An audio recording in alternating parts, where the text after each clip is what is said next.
Flashing across California desert skies, the airplanes you see here are writing new chapters in the story of man-made flight. There she goes. This is my first opportunity to greet you as Deputy Administrator of the National Aeronautics and Space Administration. Together, you and I must make our new agency the most unusual place. An organization that can challenge conventional wisdom. We can engineer anything we can write the requirements for. We're going to make your idea work. This particular idea is quite disruptive. A typical flight, of course, starts under the wing of the B-52 mothership. This sleek, high-speed machine would have made Rube Goldberg proud. The manner in which we fly re-entry from space on the space shuttle was pioneered on the X-15. The X-31 pretty much wrote the book on thrust vectoring, along with its sister program, the F-18 HAR. An observation of an occultation is one of the more challenging missions that Sophia can do.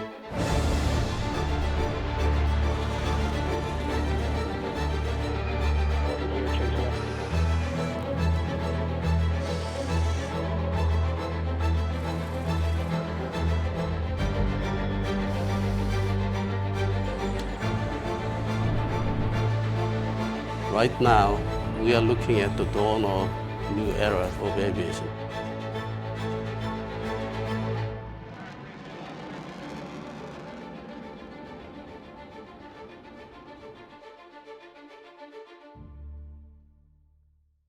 Most early inventors thought that flight control can be achieved by a pilot simply shifting his weight back and forth. The Wrights, on the other hand, knew that controlling the plane would be the key to successful flight.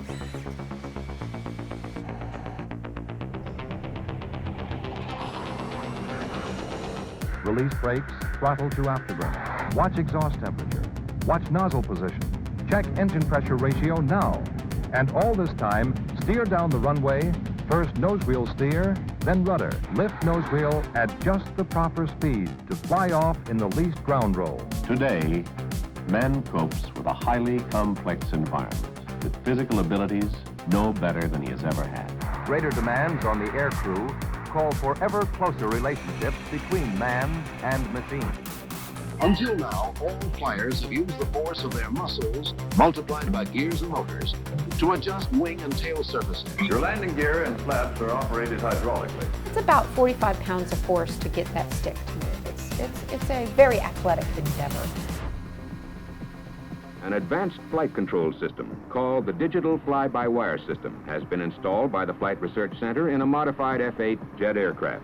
The pilot of this experimental aircraft need only indicate the desired flight path to a computer, which then calculates and actually executes the control changes needed to stay on course.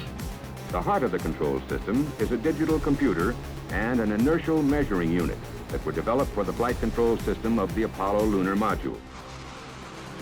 Use of this kind of control system could make air travel of the future smoother and safer by reducing aircraft vibrations caused by turbulent air through automatic response from the computer to the aircraft controls.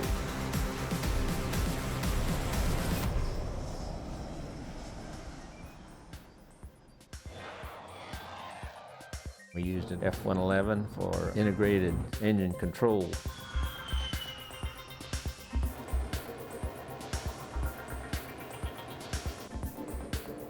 Further mechanization hopes to make more optimum blending of airframe and propulsion system controls. A computer-controlled flight system, along with some new control surfaces, allow this modified F-16 to maneuver laterally, change altitude without pointing its nose, and perform other unconventional maneuvers.